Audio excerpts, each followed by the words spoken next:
Hello guys, so isang magandang araw sa ating lahat at ngayon ay narito tayo sa small garden ni Mama at tutulungan natin siyang magtanim ng kamote.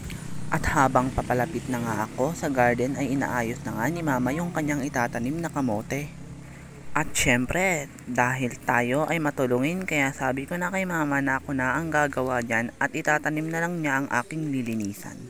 At habang inaayos nga ni Mama yung kanyang nilinisan, abay todo naman ako sa pagbibideo sa kanya.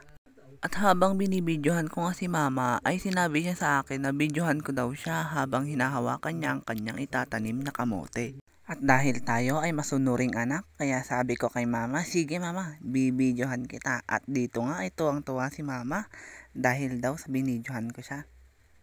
Sa mga oras na nga pala na to ay nagtatanim na nga pala si Mama. At tignan nyo naman, talagang todo siya sa pagbungkal para lang itanim ang kanyang tanim na kamote. At sabi ko nga pala kay Mama, nalilinisan ko na nga pala yung kanyang itatanim na kamote.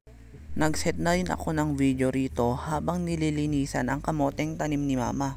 At dito nga itinanong ko si Mama kung puputulin ko dito at sinabi niyang sige putulin mo para diretso tanim na lang. At dito nga ay abala akong nagpuputol sa mga tanim ni Mamang kamote. Dito ay nag-uusap nga kami ni Mama habang nililinisan ko ang kanyang itatanim na kamote. Si Mama naman ay abala sa pagtatanim ng kanyang kamote. Dito na nga ay natapos ko na nga linisin at putulin ang mga kamote. At ibibigay ko na kay Mama para ito ay kanyang itanim. At dito na po nagtatapos ang ating mini vlog.